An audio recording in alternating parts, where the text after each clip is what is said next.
আমরা যারা কিশোরগঞ্জের মানুষ তাদের প্রিয় একটি খাবার হচ্ছে কুমড়ো পাতা দিয়ে চাপা বিরান। বাজারে কুমড়ো পাতা আছে আর সেটা নিয়ে আসবে না এমন লোক খুব কমই পাওয়া যায়। আর যাদের নিজের কুমড়ো গাছ আছে তাদের তো কথাই নেই।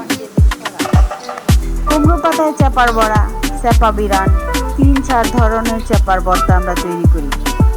আমার এই চ্যানেলে চাপার বড়ার রেসিপিও দেওয়া আছে। এখানে চাপা বিরানের জন্য আমি রসুন বাটা, হলুদ, মরিচ এই ৩টি মশলা ব্যবহার করেছি। অনেকে পেঁয়াজ ব্যবহার করে, আমরাও করতাম, কিন্তু পেঁয়াজ ছাড়া একদিন লক্ষ্য করলাম ঝাঁজটা বেশি হয়। সেখান থেকে আমি এখন আর পেঁয়াজ ব্যবহার করি না, পেঁয়াজ ছাড়াই একটু বেশি টেস্ট লাগে। আমাদের অনেকেরই দেখা যায় যে নর্মাল খাবারে আর মুখে রুচি হচ্ছে না, তখন আমরা বিশেষ করে এই চাপা বিরানটা দিয়ে ভাত খাই।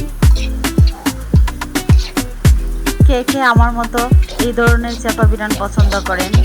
বিশেষ করে যারা বৃহত্তর ময়মনসিংহ অঞ্চলের, কিশোরগঞ্জ, নেত্রকোনা, ময়মনসিংহ, তারা এই খাবারটা সম্পর্কে ভালো জানে। আপনার বাসায় কিভাবে এই রেসিপিটা রান্না হয় কমেন্ট করে জানাবেন। ক্যামেরায় ভালো না দেখা গেলেও বাস্তবে কিন্তু দেখতে অনেক লোভনীয়। তরকারির পানিটা যখন শুকিয়ে আসবে তখন চুলার আঁচটা কমিয়ে রাখতে হবে, যেন আস্তে আস্তে করে ভাজা ভাজা হয়।